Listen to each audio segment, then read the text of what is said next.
ഈ ഒരു സമയം നിങ്ങൾ സ്നേഹിക്കുന്ന ആ ഒരു വ്യക്തിയുടെ മനസ്സില് നിങ്ങളുമായിട്ടുള്ള റിലേഷൻഷിപ്പിന്റെ കാര്യത്തിലുള്ള ട്രൂ തോട്ട്സ് എന്താണ്? യഥാർത്ഥത്തിൽ അവർ എന്താണ് ഈ ഒരു ബന്ധത്തെക്കുറിച്ച് ജെന്യുവിൻ ആയിട്ട് ഇപ്പോൾ ചിന്തിച്ചുകൊണ്ടിരിക്കുന്നത് എന്ന് നോക്കാം. നമുക്കിവിടെ വന്നിരിക്കുന്നത് two of wants, knight of swords, the star energy, 6 of pentacles and justice energy ആണ്.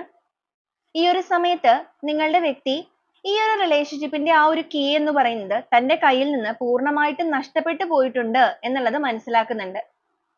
അവർക്ക് ഈ റിലേഷൻഷിപ്പിന്റെ കാര്യത്തിൽ ഒരു നീതി നിങ്ങൾക്ക് നൽകണമെന്നും അതുപോലെ തന്നെ നിങ്ങളുടെ റിലേഷൻഷിപ്പിലേക്ക് തിരിച്ചു വരണമെന്നും ആത്മാർത്ഥമായിട്ട് അവരിപ്പോൾ ആഗ്രഹിക്കുന്ന ഒരു എനർജിയിലാണ്.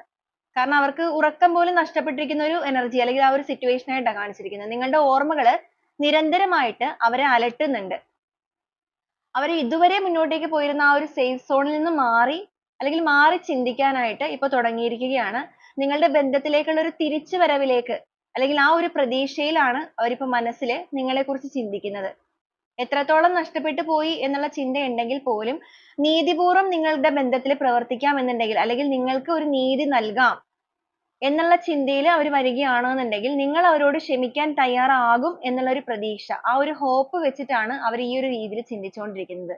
അപ്പൊ തീർച്ചയായും നിങ്ങളുടെ പേഴ്സന്റെ മനസ്സിൽ അവരുടെ ഇതുവരെ ഉണ്ടായിരുന്ന ആ ഒരു കഠിനമായിട്ടുള്ള തീരുമാനങ്ങൾക്കെല്ലാം ഒരു അനക്കം സംഭവിച്ചു തുടങ്ങിയിട്ടുണ്ട്. വളരെയധികം ജെന്യുവിൻ ആയിട്ട് തന്നെ അല്ലെങ്കിൽ ആ ഒരു ആത്മാർത്ഥമായ സ്നേഹത്തോടു കൂടി തന്നെ അവർ ഈ റിലേഷൻഷിപ്പിനെ കുറിച്ച് ആഴത്തിൽ ചിന്തിക്കുന്ന ഒരു എനർജി തന്നെയാണ് നമുക്കിവിടെ കാണാനായിട്ട് സാധിക്കുന്നത്. അപ്പൊ നിങ്ങളുടെ പേഴ്സൺ നിങ്ങളെ ചേസ് ചെയ്തു വരാനുള്ള ഒരു മെന്റാലിറ്റിയിലാണ് ഇപ്പൊ നിൽക്കുന്നത്. അവർ നിങ്ങളെക്കുറിച്ച് കൂടുതൽ അറിയാനായിട്ടും നിങ്ങളുടെ ഇപ്പോഴത്തെ സിറ്റുവേഷൻസ് കാര്യങ്ങളൊക്കെ മനസ്സിലാക്കാനായിട്ടും നിങ്ങളുടെ ബന്ധത്തിൽ ജസ്റ്റിസ് എനർജിയാണ് നീതിപൂർവ്വം പ്രവർത്തിക്കാനായിട്ടും ഇപ്പോൾ ആഗ്രഹിക്കുകയാണ്. അപ്പൊ ഈ ഒരു പേഴ്സന്റെ എനർജി നിങ്ങളുടെ പേഴ്സന്റേതായിട്ട് നിങ്ങൾക്ക് കണക്ട് ആവുകയാണെന്നുണ്ടെങ്കിൽ പോസിറ്റീവായിട്ട് ക്ലെയിം ചെയ്യാം.